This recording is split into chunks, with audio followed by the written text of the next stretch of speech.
O Álvaro também é professor da Universidade Federal de São Paulo, é colunista da Folha de São Paulo e da CBN. E eu queria conversar com o Álvaro, começar com o Álvaro, falando de um assunto que não foge do noticiário, um assunto que está na cabeça de todo mundo, é discutido por todo mundo, porque o Álvaro, acompanhando todos os acontecimentos, olhando estudos, estatísticas e pensando no que acontece, no que pode acontecer, está sempre ligado também no que está ocorrendo entre Israel e o Hamas, né? É completado um mês de guerra, exatamente nesta semana, um mês de guerra, e a guerra é lá longe. Quando a gente pensa geograficamente, nós estamos longe fisicamente da guerra. O Brasil não está envolvido na guerra, mas os acontecimentos mexem com todo mundo. Ou porque tem gente que tem parente lá, ou porque tem muitos amigos que moram lá e que estão sofrendo de uma forma ou de outra, né? Mas todo mundo passou a ter alguma atitude, alguma posição, e todo mundo passou a falar do assunto. Aliás, muita gente que entende pouco do assunto fala muito do assunto. Mas, enfim... Em geral é isso, né? Uma relação inversa entre o quanto você entende e o quanto você fala, né? Aliás, tem muita gente querendo falar muito, ou falando muito e pouco entendendo. Mas, enfim... O fato, Álvaro, é que as pessoas adotaram um comportamento muitas vezes diferente daquele comportamento que tinham antes, em função dos acontecimentos, né? E aí passaram a ser, algumas vezes, até radicais na defesa de uma posição ou de outra. Por que as pessoas têm esse jeito de abordar os acontecimentos, as coisas, hein? Olha só, para mim, o que você está descrevendo é parte de um fenômeno maior, que é a tendência humana à polarização. Os temas que polarizam podem ser diretamente relacionados à nossa vida. Eles podem ser temas projetivos, então a gente imagina que eles podem em algum momento ter consequências, ou eles podem ser temas que são sensíveis porque eles estão alinhados às nossas crenças, ainda que eles tenham baixa capilaridade, baixo impacto direto na gente. Esse caso está entre essas duas segundas opções. Então, eu diria que está mais para a terceira. Os impactos reais para a maioria são vagos ou inexistentes. Mas a adoção de posicionamento ela é uma constante. E por que ela acontece, então, nessa fatia, nessa segmentação da polarização? Eu começo dizendo pelo seguinte. A gente, em geral, gosta de tomar posições sobre o que quer que seja. Porque tomar posições nos coloca, de alguma maneira, pessoalmente, num lugar de autoridade, de conhecimento.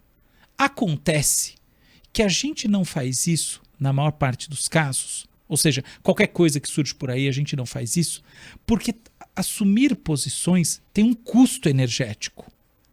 E esse custo energético acaba sendo alto o suficiente, ainda que ele possa ser muito baixinho, para valer a pena você formar um juízo. Então, ou seja, eu vou começar invertendo a lógica e, em vez de eu afirmar por que nós tomamos posição, eu gostaria de começar o raciocínio assim. Vamos assumir a premissa que tomar posição é algo que emerge, que em si é recompensador, e existe uma explicação para o fator que não se revela aqui. Por que em tantas outras situações nós não tomamos posição? Porque tomar posição é uma coisa que custa energia. Há um gasto, uma fricção nisso, pessoal. Acontece o seguinte, quando existe uma experiência que ela é suficientemente negativa ou suficientemente positiva, a partir de vamos usar esse conceito de suficiente dentro do limiar interior de cada um, a motivação é suficiente, ela é bastante para que a pessoa se manifeste. Como a gente vê isso na prática? As pessoas nunca dão 3 estrelas, 4 estrelas para alguma coisa. Ou ela é 1 estrela, que é o mínimo, ou são 5 estrelas. Por que isso? Já parou para pensar? Por que no final das contas o sistema de estrelas nas redes sociais sumiu, né? O YouTube tinha um sistema de 5 avaliações e todos a Netflix tinha, um monte de gente tinha. Por que sumiu? Porque as pessoas só dão 1 estrela e 5 estrelas. Por que elas só dão thumbs up e thumbs down? Positivo e negativo. Por quê? Porque elas só se mobilizam quando elas odiaram ou quando elas gostaram muito. Quando era chegado ao limite.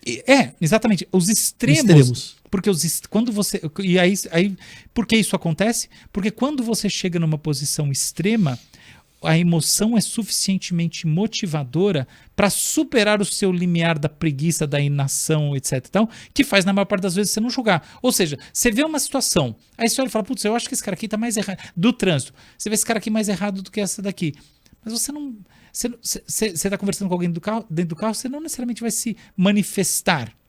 Se foi uma coisa, entendeu? Que tá, vamos dizer assim, 4-3 ou 5-3. Mas, se você vê uma situação que é 5-1, por assim dizer, se você vê uma coisa que é extrema, ela vai despertar emoção suficiente para você reduzir o limiar motivacional para a manifestação do comportamento. Então, o primeiro ponto é esse, porque a gente se manifesta porque a gente tem emoção suficiente, e as emoções suficientes aqui não são meramente intensidade emocional, mas sim polaridade afetiva, ou muito negativo ou muito positivo. E o que os estudos mostram é que muito negativo gera muito mais motivação. Por isso que a maior parte dos comentários em qualquer plataforma em que você apresenta conteúdo, plataformas jornalísticas e quaisquer outras, vão ser negativos. Porque você tem mais motivação pelo afeto. Cruéis, agressivos, desrespeitosos. Exatamente. Porque essa emoção, ela é mais motivadora por uma questão evolucionária, porque no final das contas as emoções negativas são as emoções que nos fazem evitar um perigo cuja consequência poderia ser a nossa própria eliminação, enquanto as positivas meramente permitem que a gente encontre alguma satisfação e no dia seguinte esteja aqui para tentar encontrar de novo. Ou seja, né, você morre uma vez só, você encontra o prazer muitas vezes na vida. Então essa é a base.